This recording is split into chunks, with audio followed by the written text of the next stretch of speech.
Guys, I have been wanting to record for like a week. I put on makeup today in hopes that it will actually get done. So fingers crossed, I can sit here for like 5 minutes and do a video, but we shall see. I'm gonna go finish school and take care of the toddler and the baby.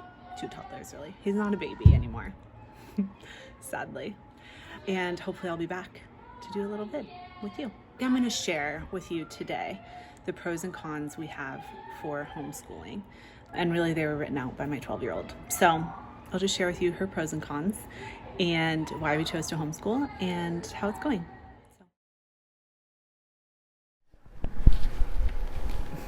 It's been like 3 days since I last said that I was going to do a video, because I don't understand when people have time to do videos. Like, when do you guys do this? Life is insane between momming, working, homeschooling, cleaning, taking care of your house. I don't even know when people have time for this. But anyway, here I am today. I thought I would share a little pros and cons list from my 12-year-old, 11-year-old. I said earlier that she was 12 also, sorry, but she's actually 11. I tend to do that. Does anyone else do that, where like she will be 12 in a few months, so I'm like, you need to start acting like a 12-year-old, but I'll do that when they're like the half mark, so they're basically the next age for a really long time. Anyway, she's 11. This is her pros and cons list for homeschooling. I'm so grateful for, close the door. Thank you. Thank you. Thank you. I don't understand how YouTube moms do this. It's very confusing to me. Tell me all of your tips. What are your children doing when you're trying to do this? So I homeschooled for the first time last year because of COVID and not wanting to do just the back and forth and not knowing when they would be in school and that sort of thing. And it was great. I loved it. We used Gather Around Homeschool for the most part as our core curriculum, and it was awesome. It was such a good step into new homeschool life to use a great curriculum like that has all of your subjects in it besides math. It was really huge for me to just learn.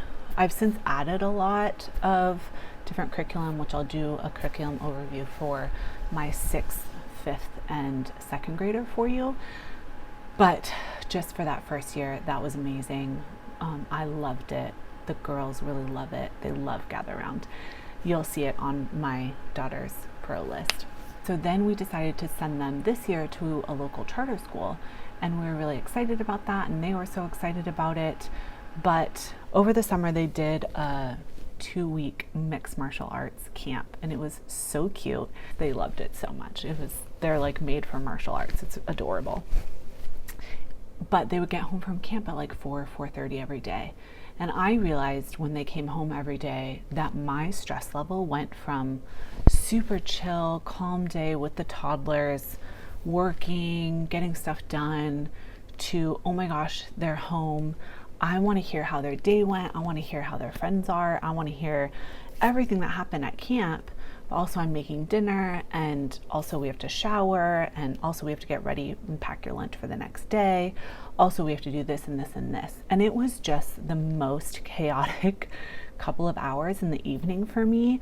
And I found myself after those couple of weeks crying and very overwhelmed at this just chaotic couple of hours in the day, every day during the week.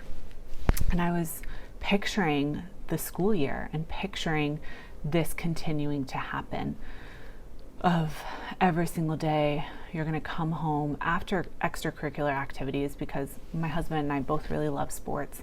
We're big advocates of sports. We had a lot of character building done within us as kids from sports. I'm just a huge proponent and lover of sports. Anyways, so I knew that they would be involved in sports also, and music lessons and things like that. So they wouldn't be getting home until late in the evening. We would then have dinner and all of that chaos time and homework on top of that and getting ready for the next day. And I could imagine myself doing that, and it felt so overwhelming to my heart. It felt so overwhelming to me to think about doing that with them. And so my own discernment really switched from let's do this charter school to I would love to homeschool, but I did not want to press them on it at all. They seemed so excited about going to school, and especially for my 11-year-old, she wants to be around friends, she wants to be around people.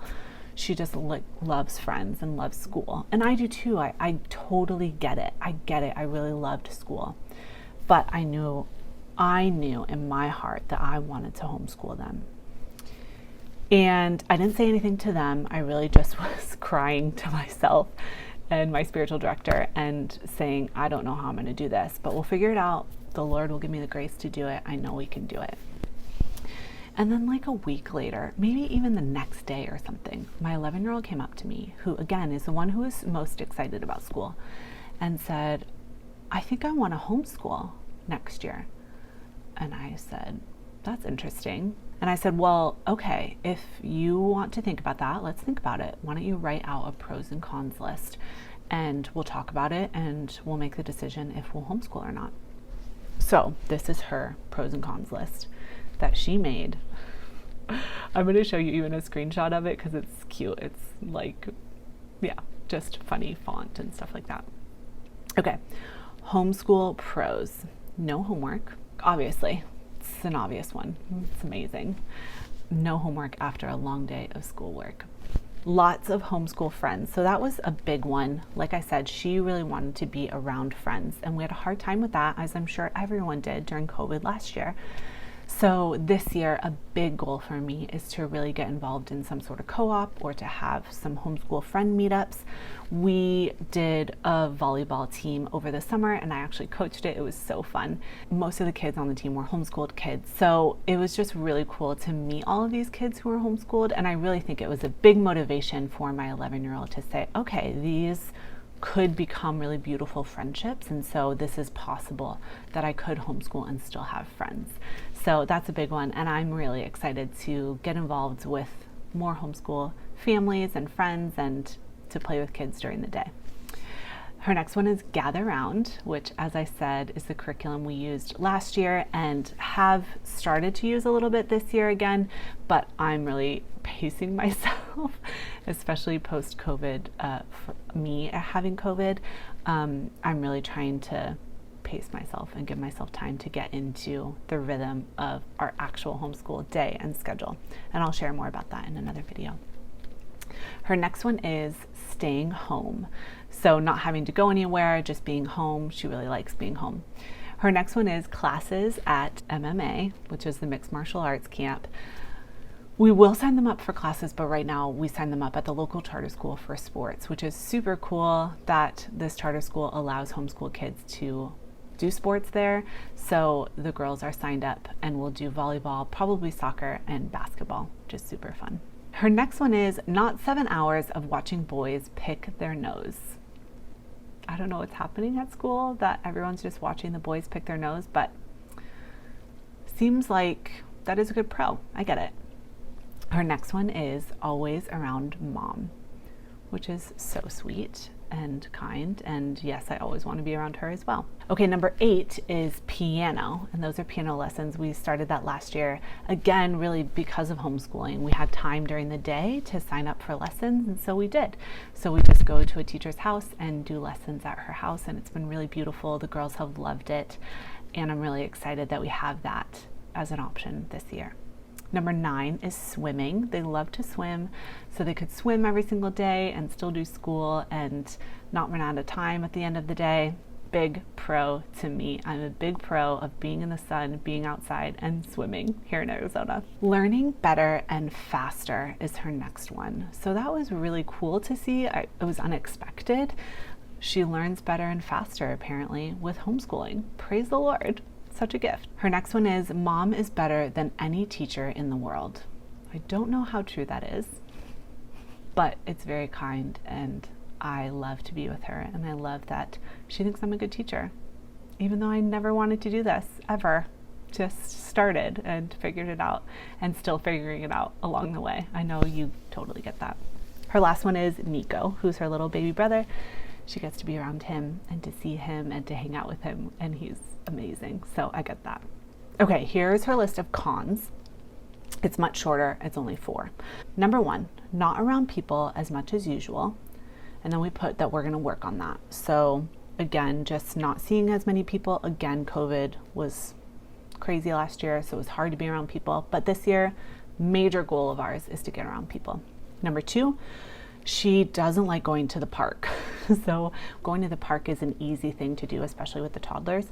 And she does not like going. It's just not into it. She basically just sits there and reads the whole time. I don't know, 11-year-olds apparently don't like the park. But I remember that teenagers loved going to the park and meeting up at the park. So I guess she'll grow back into that when it's something to do when mom's not around. Number 3 is math. I just had a talk with her a couple of days ago and said, do you want to switch math curriculum? Do you not like what we use? We currently use teaching textbooks. And she said, no, I didn't like math in school either. She said, I'm good at math, I just don't like it. So that is something I'm open to exploring more with her. It's funny to hear her say, no matter in school or not in school, using teaching textbooks or not, I just don't love math.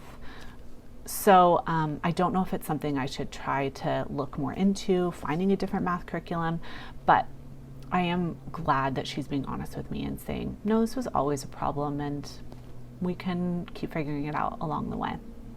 And then her last one is loneliness. So again, she really loves people. She loves being around people. She loves doing things all the time. And I want her to not be lonely. I get that for sure. I try to remind her that her siblings are here and that we can FaceTime people and plan out play dates, even though she never wants me to call them play dates. She says that they're hangouts. Mom, it's called a hangout. So that's something, again, that we're going to work on this year. And I really want to help her to not feel lonely and sad, even though it is okay to feel lonely and we all feel that at times, but I'd like to do what I can to help her cultivate and to have really beautiful friendships. So those are my 11-year-old's pros and cons of homeschooling and a little bit about how we're getting started this year. I'm excited to show you guys more curriculum. Even though I'm sure everyone's already picked their curriculum, I think it's cool to look at curriculum anyway. So we'll get rolling on that. I'm waiting on a curriculum to come in from the mail, and then I can do a little unboxing and show you guys our new language arts curriculum, which I'm super pumped about. A little bit hesitant, but super pumped. Share below your homeschool pros and cons or your kids' homeschool pros and cons. I would love to hear it and add to our pros and cons list. On those days where it gets hard, on those days where sometimes it feels very long and tedious, and we just have to remember why we're doing this, what the pros are, and the good parts of homeschooling. All right, see you next time. Bye.